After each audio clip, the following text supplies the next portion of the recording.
Cavs fans, welcome to another episode of the Cavs Pick and Roll podcast, the podcast for diehard Cavs fans, along with LBJ wannabes. Alex rocking his LeBron James jersey. Let's go. We're going to talk LeBron all about that. sweepstakes We're going to talk all 2026. about that. Man, Alex, it has been a little bit, right? We took a little bit of a hiatus once the Cavs season ended. A whole bunch to get into, but we got to start this episode off with the milestone that has just passed in Cavaliers history, the 10-year anniversary of the Cleveland Cavaliers winning their first and so far only championship in franchise history, Alex. How has it been 10 years? Yeah, I still have that 2016 card poster that they gave out with like the roster on it. And I was looking at it today and I just remembering all of the character or players that are on that team. It's pretty crazy. It Mo is. Williams. Yeah. A lot of people forget that Mo was there. Everybody thinks about LeBron and Kyrie and Kevin Love, of course, Tristan and JR. But as you start going down that list, you're like, oh, shit, Shasta Khan? Yeah. Like, Mo Williams? Like, James Jones. Dante Jones. Yeah, man. But 10 years, it's kind of crazy that it's been that long. And on NBA TV, of course, they played Game 7. And it was fun watching through that a little bit. And just seeing all the clips, all the love, seeing Fred and Austin calling that at the end of the game, man, that was both sad and happy to, good to see. And just, man, it felt awesome seeing everybody just reminiscing about that. The Cavs, of course, threw an event for people to come on down and they were watching, Game 7 live and they had a whole bunch of things going on down there. So that's pretty cool that the Cavs did that. But Alex, man, 10 years, what do you think? What comes to mind when you think about that? Do you still get chills to this day? Yeah, it's awesome to think back about. And I was watching some of the videos, that they were posting, crazy videos of the reunion. And there was a interview with, I think it was Richard Jefferson, where they asked him that same question. What's something that sticks out to you about that day? And he said that, that day was actually Father's Day. It was, yep. And a lot of, he still gets comments to this day about how great it was to have that experience of, people come to him and say, I was watching that game with my dad, and just how special that moment was for Cleveland to win that championship on Father's Day. Yeah, absolutely. And so many clips have come out, and you just kind of mentioned it. There was a 10-year reunion, which was pretty cool to see that got organized with some key players from that team, like LeBron, like Kevin Love, like RJ, Channing Frye. Shump was there. J.R. Smith was there. They did golfing, they did drinking, they did eating, they did partying. And that was also pretty cool to see, Alex, just to see them still have that bond and be tight like that. You don't really see that or hear about that, at least very often. Like, when's the last time you've heard of some sort of reunion of some championship team from, even a half a decade ago, of players getting together and just kicking it? So it's pretty cool. It definitely feels like they're still, in touch, right? And we always hear about how they have a text chain and all that kind of stuff, but it was just cool to actually see it. And some of those clips were just freaking gold, Alex. Oh yeah, there was a lot of hilarious stuff. Playing golf and drinking, glasses of wine, and they were just cracking jokes and rolling. And yeah, there's a lot of funny stuff, a lot of good content. I was so happy in one of the videos because at first he wasn't in them, but then a little bit later you see a video with Delly in it, and Delly just still looks like Delly, just kind of so out of place, and he's smiling, he's having a good time and everything. And oh man, I was so happy when I saw him there. And we were just talking before we started recording about how people were saying how like ripped he looked, like players like Channing and stuff like that. People might not know, some Cavs fans might not know, that Delly still plays. He just doesn't play in the NBA. He plays over in the Australian League, the NBL, I believe it is, National Basketball League. And he's well known over there. So he's doing his thing over there. He's getting ready for the season. And it was kind of funny how Channing Frye, who definitely has moved on to dad bod at this point, is like, damn, Delhi, you're Hmm. ripped over there. Like, so that's pretty cool to see them kind of giving each other a hard time and stuff. Kevin Love had a picture of little Kev.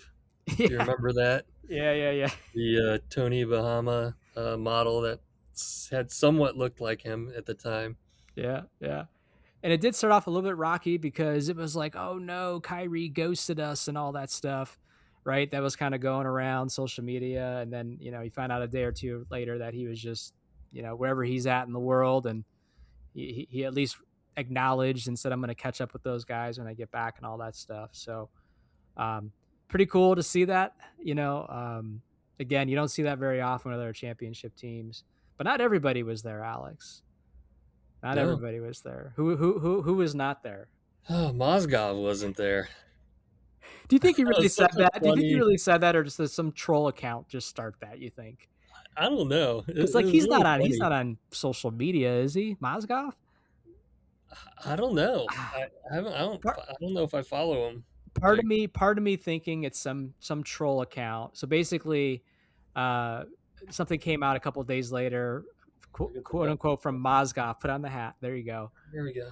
He's got the Mozgov winter hat on. Even though it's like 90 something degrees out Yeah, right it's now. like 95 today. But he's like, I wasn't invited to the reunion. I would have liked to have gone. And there's just Got a the sad Mozgov. picture of Mozgov, holding the championship trophy. I'll wear this for Mozgov. I Since know you, better, Alex. It's probably fake, but I want to believe that it's truly him saying that. it probably was. I don't know. Who knows? Who knows? But yeah, Mozgov, man. So 10-year anniversary of the Cavs winning the championship. One of the most historic championships in NBA franchise history.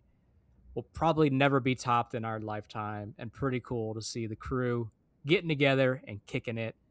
And of course, we're going to get into all this. That leads to a lot of speculation. LeBron's with the old teammates. He's in town. He's at Akron. He's, posting stuff on Instagram, driving around Akron and stuff like that. And, but it would be a little while till the news got juicy. So before we get to all that, let's talk about what else has kind of happened since the end of the season. The NBA draft did happen, Alex.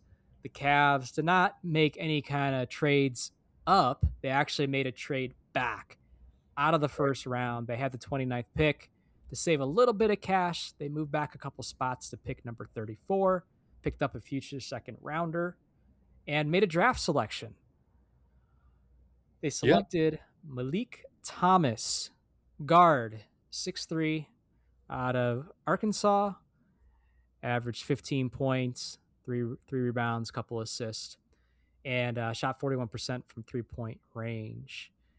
Alex, we both have admitted since we started this podcast, neither one of us really follow college basketball, right? So we're not going to sit here and pretend like we can give you a scouting report on him.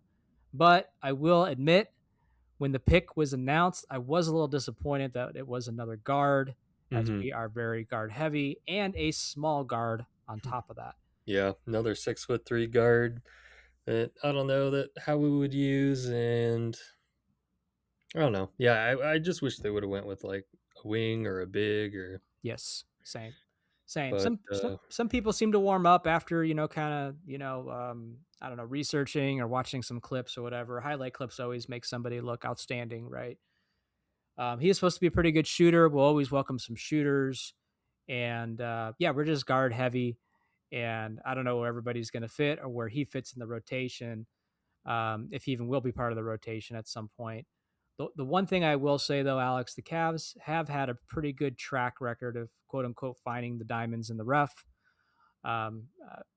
Finding players that are drafted late or potentially even undrafted, like Delhi, like Dean Wade, like Jalen Tyson, who was a later pick in the first round, and they've had some good luck over the years. So we'll see what comes of Thomas, and we'll get to see him not too long from now with the summer league games, starting here in July. So we'll get our first look at him. yeah, I mean, I read that the Cavs had Thomas, or not Thomas, Malik. Hmm. Yeah, Malik Thomas high on their board, and they wanted him, and they knew that they could trade back and still get him and still save 1.5 million. So they made the trade with the Kings and they got their guy. So let's see how he does. Like you said, they're guard heavy, and they just picked up what the option on Craig Porter Jr. They did. They picked up the and option on Craig Porter Jr. So yeah, we still have Tyrese Proctor under contract for 2 more seasons or 3 more seasons. yeah, So yeah. plenty of backup, small guards. Right, right. I think the hope is one of those guys blossom, kind of find a way to be in your rotation because between Proctor and Porter Jr. last year, sure they played at times when there was injuries, but none of them really broke through to be part of the rotation, right? Proctor barely played. He He really did. didn't get He did. very Early in the many season, he was playing a bit, but that fizzled out, and especially after we traded for James Harden, like you didn't see him unless it was garbage time. But again, second round pick. I mean, the expectations can't be that high, but it's just we have obvious needs. So again, I think everybody was clamoring for a big or, like you said, a wing, and just wasn't kind of expecting another guard to be added to the roster. You know. So we'll see. But the Cavs did make a selection. NBA draft happened, and free agency opened up. And actually, trade season was already there at that point, and a couple trades had happened at that point. But before we get into non-Cavs stuff, I want to quickly just go through what the Cavs have done so far, and then we'll react to some other things that are going on around the league. This has been a pretty busy start to the offseason so far, Alex, with a number of transactions that have happened so far. Free agency just officially opened up 4 hours ago. We're recording this on Tuesday night. So signings can officially become official, right? But a ton of verbal things happened prior. Probably the biggest one for the Cavs so far was James Harden declining his player option. And this was expected, right? He was owed like 42. He could have opted into like a $42 million contract. He declined it, which is going to allow the Cavs to have some flexibility in what they can do this offseason. And they're currently negotiating for a lower contract. And the latest I heard was Harden is also okay with waiting to see what kind of moves they can make before also re signing that contract. So let's quickly talk about James Harden, Alex. Definitely a lot of mixed feelings about him. Unfortunately, after that way that his playoff kind of run ended with the Cavs, I think a lot of Cavs fans were you know, not excited when we traded for him, and then we saw him play in the regular season a bit, got excited because of the style of ball he was playing, especially with the bigs, right? And then the playoffs came, and it was just kind of a rocky road. And then the Knicks series came, and it was just like, holy crap, we cannot bring Mhm. this guy back, right? So the Cavs social media fan base is very divided on Harden, but he is coming back, Alex. So what's your thoughts on James Harden? He is going to be 37. Most likely the Cavs are giving a multi-year deal to send him off into the sunset as far as, finishing out his career. How do you feel about that? Are you okay about that? Do you hate it? What's your thoughts? Um, I'm okay with it. I think he joined the team so late in the season that they didn't have much time to gel or mesh, and I think that they'll be a lot better after he has a full regular season with the team this upcoming year. Um, yeah, I'm not worried at all. I think James Harden's a great player. He's a hell of a playmaker. He fits well on the team. I think last season was a small sample size, and yeah, I'm not worried at all. I think it'll be great. Yeah, it'll be interesting to see how things look with some more time with Harden and this group. Again, I was a little bit hesitant, like most Cavs fans were when they traded for him, because he just has that stigma about him, that reputation about him, just like Westbrook does, just like SGA does now, as far as the style of play. But then, man, and we didn't even have both. If you remember, we didn't even have both of our bigs when he first got here. I forget if it was Allen that was hurt or if it was Mobley that was hurt. One of them was hurt, one of them was available, and again, they just clicked, right? Pick and roll, unstoppable. And I was like, man, this is great. And we talked about that on the podcast about how great he had been in the short time he'd been here. My beef is when the playoffs come, something changed.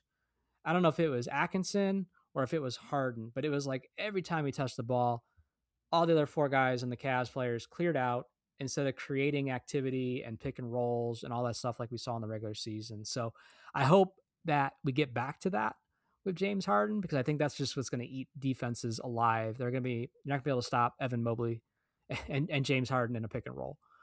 You know what I mean? So that's the kind of style of basketball I want to see him playing if he's going to be here for the foreseeable future. But we'll see what that number comes out to be. It sounds like he's going to be in the $30 million range at minimum. And again, ultimately, it's going to help the Cavs by this happening, and then bringing him back. It gives the Cavs better flexibility. Yeah, I mean, I think there's a lot of moves yet to be made for the Cavs. You know, we don't know who's even going to be on this roster yet, Yeah. so they'll be pretty picky and choosy about who they kind of build around Mitchell and Harden together, I think. I'm hoping so, because they're running out of time, to be honest with you, right? Donovan Mitchell, he can re up this summer. Most likely won't. Would have to wait till next summer, and then you have the potential to lose him for nothing. So, the Cavs need to figure it out, and this is the season to figure it out, and this offseason is a huge part of that, right? So you kind of already mentioned it, a couple of smaller transactions here. They did, Craig Porter Jr. is sticking around. Um, I like Craig. He's had his moments. He's been able to take advantage of opportunities as they came, especially 2 years ago when Garland was hurt. He kind of started to break out, kind of similar to what Tomlin did this year and Tyson did this year when they had some opportunities with injuries. So I don't hate that Craig Porter Jr. is coming back. Just again, we're log jammed, especially with Thomas now being added there in that backup group, and you still have Schroeder on this team, but we'll get into that. I know this next one has Alex excited. The Cleveland Cavaliers bringing back Thomas Bryant on a 1-year contract for $6.2 million. Um, I'm good with that. I'm good with it. Here's my only problem, though. Here's my only problem.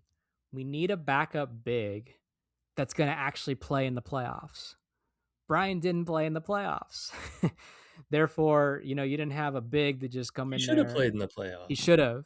He should have. He was It's not injured. his fault. He I was mean, it's injured like, a come on, bit. Kenny, put him in, let him Let him bang bang, let him around. throw Yeah. some elbows, Yes. let Yes. him beat up their bigs, and then pull them out. Right. Right. But Thomas Bryant comes back on a 1-year deal. I'm not mad at that. The Cavs do, however, and this just happened right a little bit ago. The Cavs are, however, losing Keon Ellis, who signs a 2-year deal, $18 million with the Brooklyn Nets. Not totally shocking. We've been hearing for a little while that it was going to be hard to retain both Ellis and Wade, and or both of them potentially. So Keon is the first one to go. Um, Man, he was another guy that didn't get consistent minutes in the playoffs. Thought he Yeah, might have been able to help as far as from a defensive perspective. That's really why the Cavs brought him in. I And was they gonna. seemed pretty high on him, didn't they? Yeah, I mean, I was gonna say the same exact thing. He just didn't get minutes, and I think he should have, But he also, both him and Schroeder kind of joined the team halfway through the season, so they joined kind of late. And again, it's all about building chemistry with the rest of the team. And yeah, he It he just is. didn't get enough minutes. He didn't get enough opportunity. I didn't think when he was in the game, I thought he made an impact. He was a great defender. Mhm. When I look at the roster now and how it's constructed, I think about who are our perimeter defenders. You had Keon Ellis, Struess, Tyson. Dean Wade, Tyson. That's about it. That's about it. Keon Ellis is gone. It- Dean Wade might be gone. Correct. You know, Struess is being shopped, which we'll yeah. talk about, right? So yeah, it's like if you start losing some of these bodies, okay, this is what we want, Cavs fans. Cavs fans want them to shake it up, right? Okay, well, some of these bodies are going to be going out the door. Who are you bringing in to replace them? And are they going to be able to give you more than what you lost? That's going to be the key thing here. And what I'm interested to see, I do feel like they are going to basically run it back from a core four perspective. And I know that's going to piss off a lot of Cavs fans, but in reality, if they shake up and 3 to 4 guys, 5 guys from that second unit, that can also make a big impact as well, right? So again, I would have liked to have seen Keon get some more opportunity, right? But he's out the door. That's fine. And what are you going to replace him with? I also see a lot of people, and it's funny. It always looks this way in hindsight, right? But a lot of Cavs fans were saying we should have just kept on to Hunter.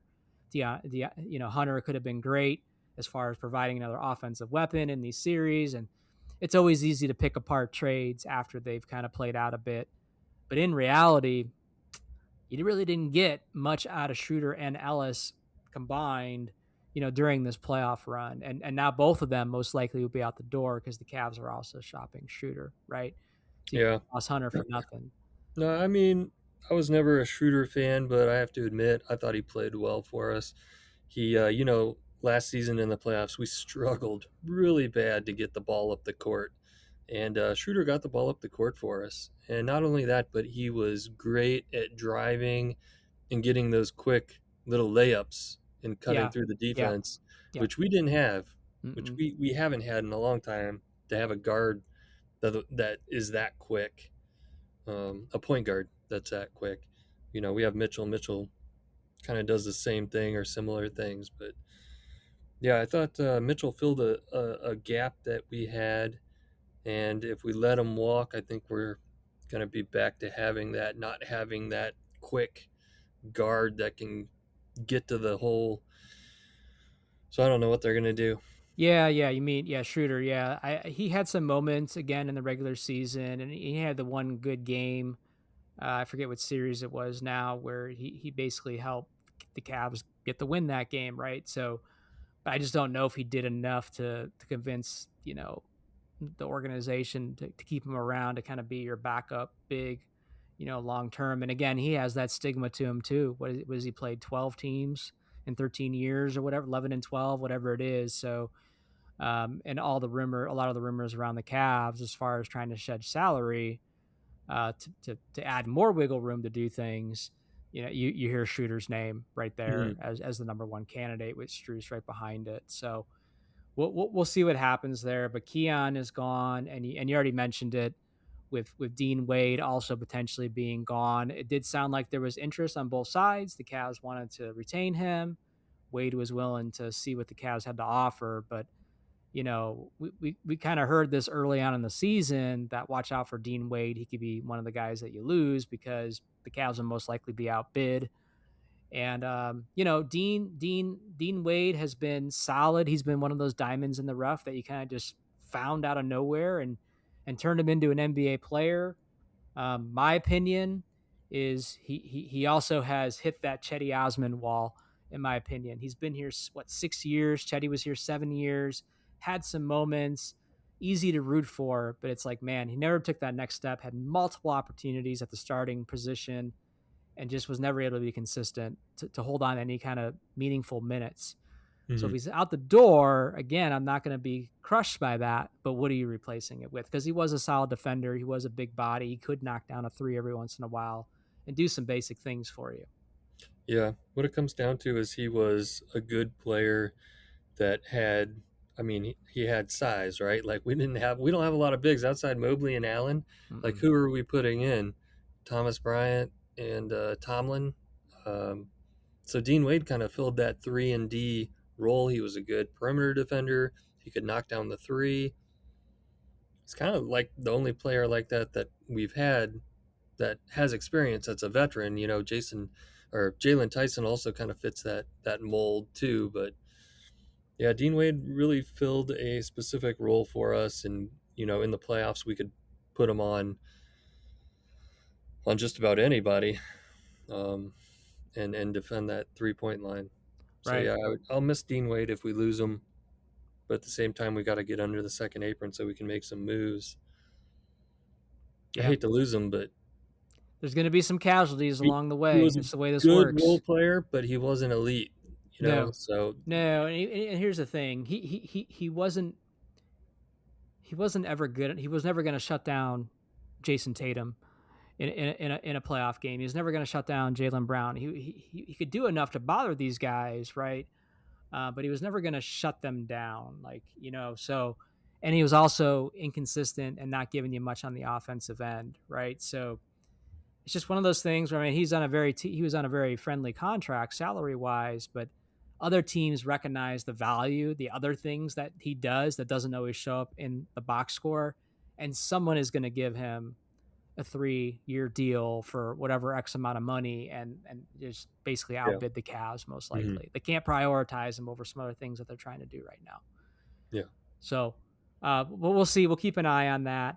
And then we also talked about Strus and Schroeder, at least of now, being the names that are most likely to be offloaded if the Cavs continue to try to shed some salary. We talked about Schroeder. Strus, what do you think about Strus? If Strus were to move on or the Cavs were to move on some Strus, how would you feel about that? I mean, Strus missed most of the season. He came in late in the season and just played lights out. He Mhm. played fantastic, like elite, like so. That first game back was still magical. Oh yeah, he was just Magical. nailing three after three after three. He couldn't miss. Yeah. It was wild. It was crazy. Again, like I was saying before, and I can't stress it enough. Like having some, uh, defenders on the perimeter. He's one of those guys that can defend on the perimeter that we just don't have enough of. He's one of those guys that he's willing to accept the challenge. He's not the most athletic. He's not the biggest guy. He's not the fastest. He's not going to outjump everybody, but he's always out there putting in effort. And I've felt that way since he came to the team. He's always out there on both ends, giving it all that he can. And although he wasn't able to consistently give you offense throughout this playoff run, he was able to again give you effort out there. The Toronto series, he's guarding Scotty Barnes, right? Who is bigger, can outjump him, more athletic, more powerful, and he accepted that challenge, right? He didn't shut him down, but he bothered him, right? He pesky him. Nobody else was doing that on the Cavs, right? So Strus would be one of those guys where, he could do some things, and when he gets hot, man, he gets hot, and he'll nail some bombs, right? Hmm. He'd be really fun to watch. But I also understand it. You gotta remember he's been here 3 years now. This would be year 4. If it allows you to do some other things to find a way to improve somewhere else on the roster, I understand it. If the Cavs have to move on from Max Strus, and he'll land somewhere else, right? He'll land somewhere else. He'll get a decent contract, and he'll be in the NBA for many years yet. So we'll see what happens. Yeah, he'll. I mean, he's one of those guys that'll take the charge. That'll Yeah, get the deck going for a loose ball. Yeah, he's a good energy guy, a good hustle guy. Hate to see him go.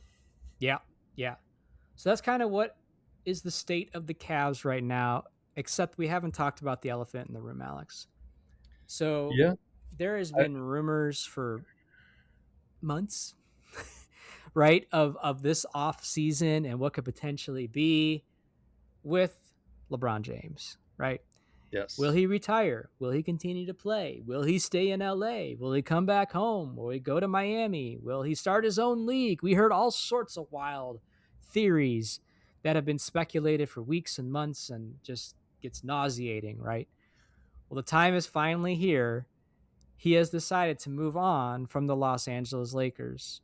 That news broke today, and the internet is on fire, Alex. It is amazing how a 41-year-old LeBron James can still have the NBA by the ball sack because the NBA doesn't know what to do right now.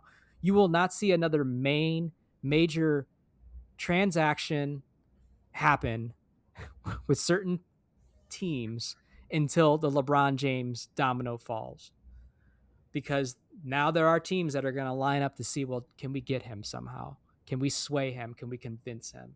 Oh yeah, LeBron said it. I'm not coming back to the Lakers, and he told his agent to go out, see what teams want me, and come back, and I'll Yep. review it. Yep. So he's Like, open to any team. Uh, yeah, it's totally the LeBron lottery. my God.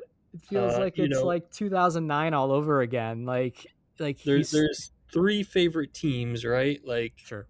the Golden State Warriors. Ugh. Draymond Green basically said, I'll wait to I'll opt out of my contract and wait to resign to see if we need the cap space to bring in LeBron Right. and possibly uh, Anthony Davis, and then the Cavs, Right. which Harden is holding out Right. to re-sign his contract to see if they can make cap space for LeBron. Right. And then you got the dark horse, the Miami Heat, which would pair LeBron with Giannis, which has been That's kind gaining of some traction. It's gaining a some storyline traction. for a while. Like, It's gaining how, traction only because yeah. Giannis was traded there, right? Well, and LeBron, And he played there, he does, right? yeah, right. Like LeBron won most of his rings in Miami, Yeah. and the Yeah. weather's nice, Right. and his income won't be taxed as much. So Correct. Correct. But there's a twist. This time around, it is not solely money driven. It is about happiness, but also about being able to play competitive basketball.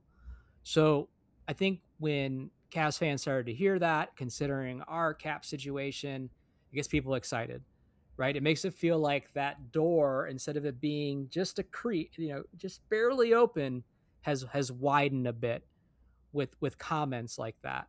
Because what other fan base loves you more than Cleveland? There isn't any other, right? He still gets embraced. He still gets loved whenever he's here, right? That was shown when he played here last year and when the Lakers came into town, right? The tribute video, the fans reacting, and so on and so forth. He doesn't get that love in these other places. Okay. So that could be your happiness. And then from a competitive standpoint, you look at the Warriors, you look at Miami, and you look at the Cavs, you would argue that the Cavs are the closest to being title contenders out of those three teams, at least as far as today's roster. So again, that door feels like it has swung a little bit more wide open. But I will say there has been a lot of talk, Alex, around Golden State as well. And man, that just makes me sick to my stomach. yeah, I would If, hate to see that. if I'm being That honest that's with the you, worst case scenario. Like to join your basically your career rival, right? Like that would just man, be the worst. it really would. The NBA national media, like, they would love it. They would eat it up. LeBron playing with Steph and Draymond Green, and if they had Anthony Davis, that even though that stuff's already fizzled out in less than 24 hours after that came out, just LeBron and Steph, the NBA would eat it up. They would love that to happen. The talk show, Colin Cowherd, although they would love it. They'd be able to talk about it all the time, right? Um, and with Miami, they would love that too because he's playing with Giannis and he's playing with Bam, and just it's a sexy market. Cleveland is Cleveland, right?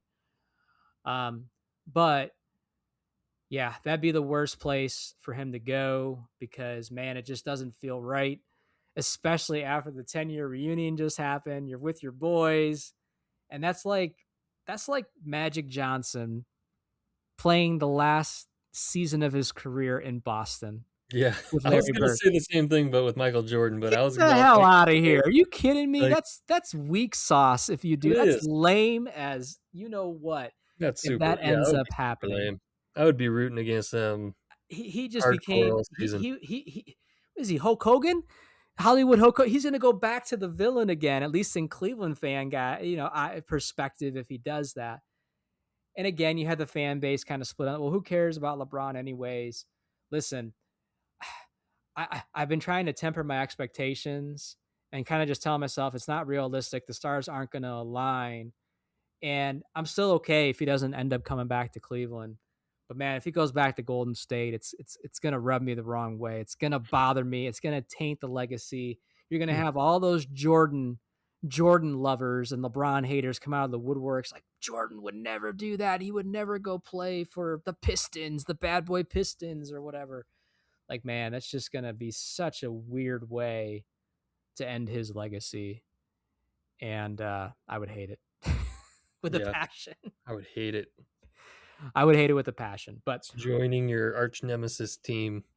what I will say is 24 hours ago, man, it was Golden State, Golden State, Golden State.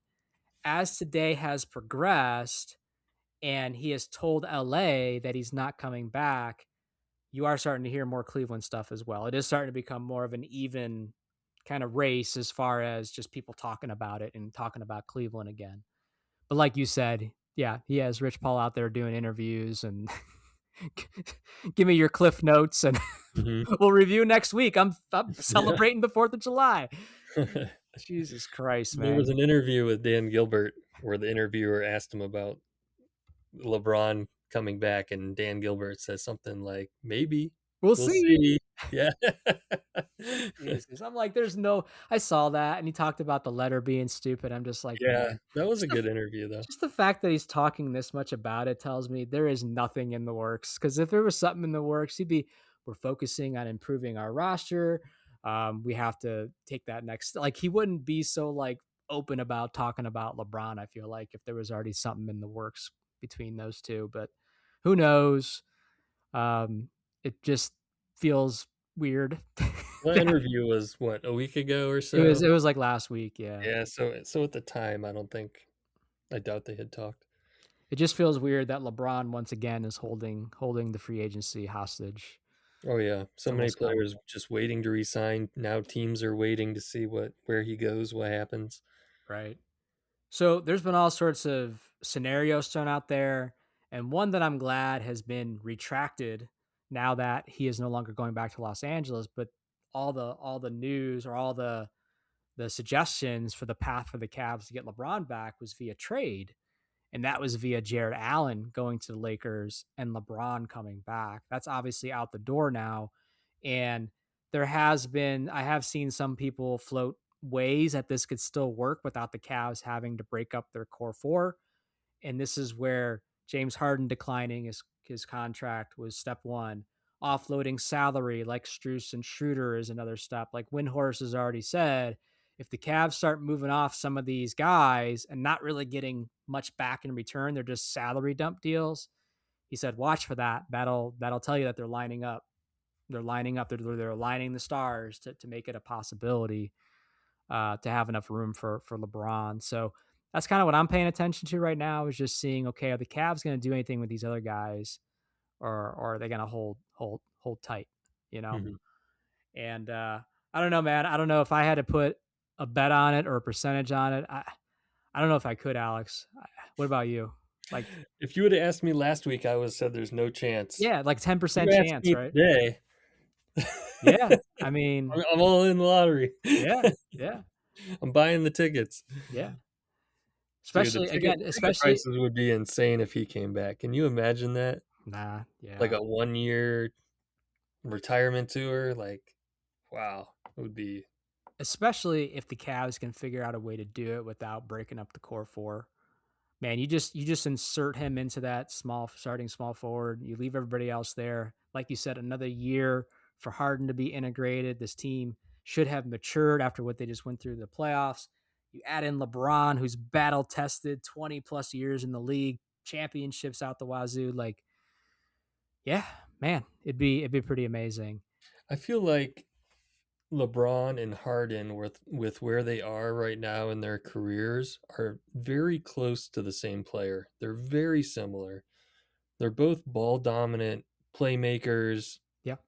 Take the ball to the perimeter, get a matchup, make something happen, right? Like, or shoot a three. Like, that is their game. So I don't know how well that would work. And then you got Mitchell, who's a ball dominant shooting guard.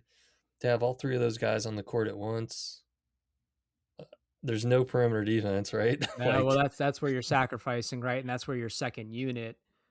You need to find some defenders on your second unit. You need to who's you need to, you know what I would love to see is the Cavs. I don't know who. I have no idea who it is, and I don't feel like it's somebody already on the roster. But let's say that happens. You're right. There's some concerns there. You got two old guys in your starting lineup that aren't going to play any D for you, and right? you're going to sub in Merrill, who Well, no, you doesn't need to play defense, who can't really you need to defend. find your sixth man. Who's your definitive sixth man on this roster that can defend or score or is a 3 and D guy or something like that? Is it Jonathan Kuminga? I don't Is know. it Tobias Harris? I don't know. All right. Thomas Bryant. No. Yeah. So that's what I would love the Cavs to see to try to offset because if they do go that route, you need to have some stuff coming off the bench as well to offset that, right? So there's so many different ways this thing can play out. And listen, it might not happen, and the Cavs got to be ready to operate and figure out what they're going to do if they don't land LeBron. Because I will say it is still just a flip of the coin at this point. LeBron's going to do what he wants to do, you know, and it might not be coming back here. And the Cavs organization needs to be ready. Okay, you just lost Keon. Maybe you lost Wade by then. How are you improving this roster? Right. So it's going to be very, very interesting here over the next days, weeks to see what the Cavs do. And it's already been pretty interesting around the league, Alex, as teams have already made some pretty significant trades and free agency signings. Let's get into that. Let's talk about a couple of the ones that stood out to us. We kind of already talked about it for a quick second, which was the first domino to fall, which was Giannis being traded to the Miami Heat. I hear a lot of people saying, who cares? The Heat just depleted their whole roster. They're not going to be any good. Well, they just went from, like a play-in team to at least a playoff team, I would say. Like they're at least they're an 8th seed, they're a 7th seed. If things really click for them, they're a 6th seed, right? They just signed Tim Hardaway Jr. today. They got Bam, they got Andrew Wiggins, who just re-signed. Yeah. We'll see They what gave else him gets a added to that colossal. roster. I can't believe the money they spent to Yeah, keep Wiggins there. yeah. Wow, that was a colossal contract. It was. But I will say, Alex, I was pretty happy that he didn't end up in Boston. I will admit that. Giannis. Yeah, Giannis. Does the Giannis thing in Miami do anything for you? Does that worry you at all? Or not really. Um, I don't know. It's hard to say. He was really checked out all of last season, and then he had that sort of injury. I think he just didn't want to play there anymore. I think the Bucks didn't want to play him and didn't want him to actually be injured for real. I wouldn't put anything past Pat Riley or Coach Spo. They can motivate him. He might be more motivated in this new situation. Like you said, they got him paired with Bam and Yeah. Wiggins and Tim Hardaway Jr. So yeah, I mean we'll see how they do. Like I agree with you. I think 7-8 seed Yeah. will be hanging around the bottom, but Right. should So be it's a decent. team. It is a team in the East that has just improved itself. Is that a fair statement? I think that's fair, right? Yes, they Okay. have no depth, but But they have when you get to improved the themselves. playoffs, you're only playing your best 6, 7, 8 Yes. guys anyway. So So another team in the East that has also improved today, in my opinion, are the Toronto Raptors, who gave us hell, who gave us a 7-game series that really could have went either way as far as who is getting out of that series. They have added Kawhi Leonard back to that roster, ship out Brandon Ingram, some picks, and bench player, whatever. Kawhi at 35, I'm taking over Brandon Ingram.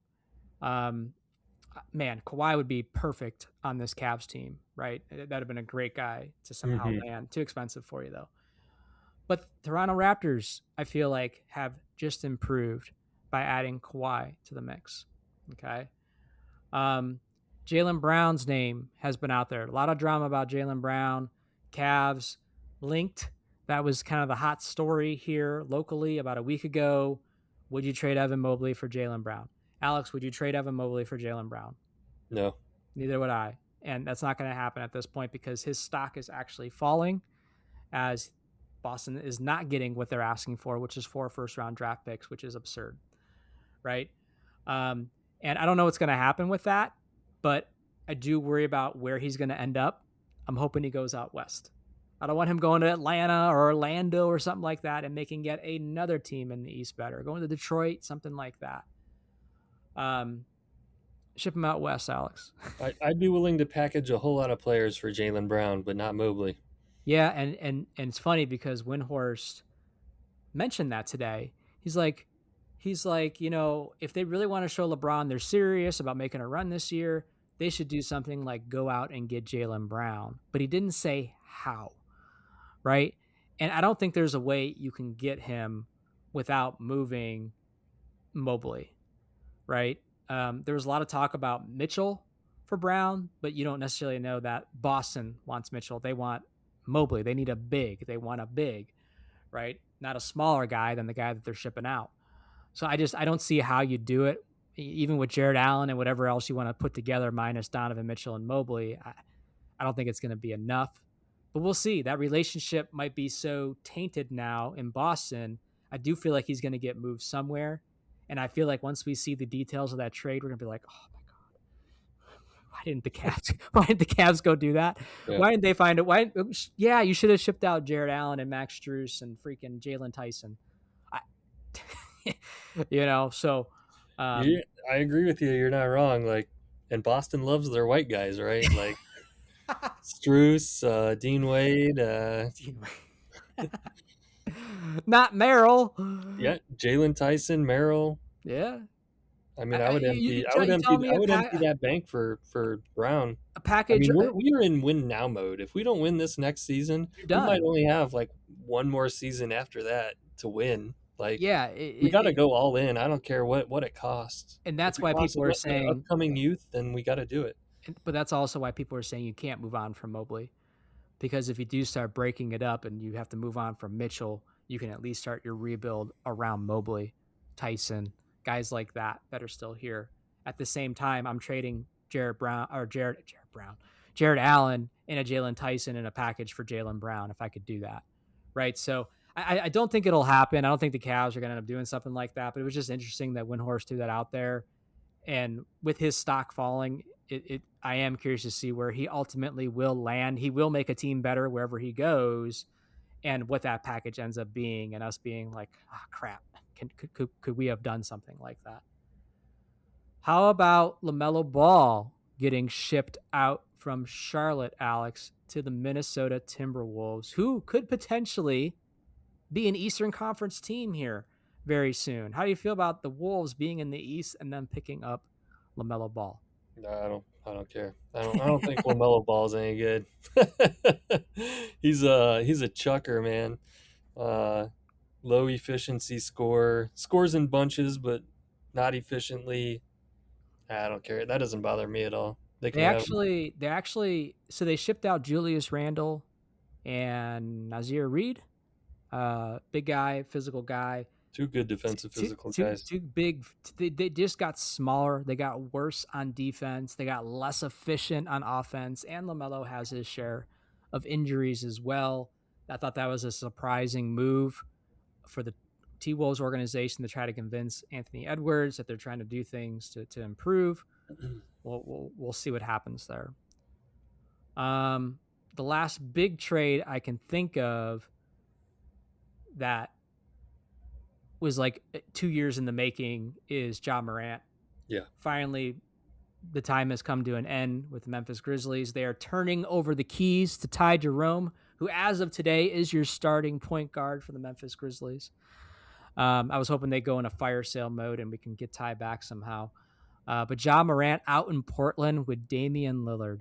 That's a weird combo. That's a weird trade. It doesn't make any sense. Hey, it's just They got hardly anything back for him. Well, yeah, at that point, you're just trying to move off of it. Like, if the Cavs ever try to move off of James Harden, what do you really expect them back, Alex? Yeah, but James Harden's old. Ja Morant's still young. Yeah, Yeah, he's gotten in some legal trouble, and he seems to be a knucklehead, but he's still an elite player. He's, we'll I see don't know, if top he's still elite. 25 probably. 26, something like that, I think. But top 26 player. Yeah, I mean he's. No, I thought you meant his age. not. Oh, age. Yeah, no, I mean like he's still a top player in the NBA when he plays. He's I don't know. Electric. He hasn't played in a minute. When's the last time he played? I don't know. Last time he played, he looked pretty good. When's the last time Damian Lillard played? I don't know. I don't know. Damian Lillard's way past his prime, though. Yeah, it's going to be interesting. And but yeah, that one has dropped. One name I haven't heard yet that I'm kind of surprised on, Alex, is Kevin Durant, because it seemed like after Durant and that team was knocked out of the playoffs, there was all like sorts of talk around, they're looking to part ways. Like Durant wants to be somewhere else. And like, I haven't heard anything on Durant. He was talking trash about his teammates again on social media. Like, how is he sticking around there? Right. So it'll be interesting to see where some of these other older star players potentially wind up and what other kind of things come out of the woodworks that we haven't even heard about yet. But this offseason has been nothing short of entertaining. Lots of moves so far. We haven't even talked about some of the free agency signings, although I don't feel like there's been any huge ones, like straight up free agency signings that are moving the needles and that are jumping out to me at least. It's mainly been more on the trade side of things that have been the biggest movers so far. Is there any free agency signings you can think of that are doing it for anybody? Nothing's coming to mind. Yeah, I can't think of anything either. So we'll see, but it's only day one. It's day one of free agency, Alex. It's going to be interesting here. All I want is a wing and another big, Alex. That's all I need. Yeah, I mean, we need to, some of the guys we know we're losing, we need to replace. We definitely need some to bring in some more shooting and in defense. Yeah, definitely. We'll see. We'll see how they do it. I do got to point out for Father's Day, my son Bryce got me that Cavs. I don't know if you can see it. The Cavs sign right over my shoulder back here. It's a Nice. yeah, Classic Cleveland logo. Cavaliers, logo plaque. 1970s logo. The original logo looks like. Yep, it says established 1970 on it, Cleveland Cavaliers. Yeah, pretty sweet. That's awesome. That's a great Father's Day gift. Yeah. And Alex, for those who are not watching this, is rocking his LeBron James jersey. What year do you think that jersey is? What season? Let me think. Oh, 08, 07, somewhere around there? yeah, I was gonna say 06. 06? Okay. Still looking clean. Trying to remember, I bought it back when I was still in college at Bowling Green. So yeah, probably around 06, Okay. 05, maybe even. Okay. Well, good stuff. You have a reason to pull it out of the closet today. We'll see if you got a reason to wear it through next season or not. But nice to see that come out of I won't be able to afford tickets to any of the games. No, so. you won't. You won't be able to afford a damn ticket. That's for sure. All right, Alex, we've gone long enough. Let's wrap up this episode of the Cavs Pick and Roll podcast. I want to thank you, Cavs fans, as always, for tuning in and listening. And Alex, let them know where they can follow us and connect with us. Follow us on X at Cavs Pick and Roll. Shoot us an email, cavspickandroll@gmail.com. Follow us on Facebook, Instagram, Tumblr. Watch this episode on YouTube. Leave us a rating or review. We'd appreciate it. All right, Cavs fans, there it is. We will talk to you again soon. Peace out, Cavs fans.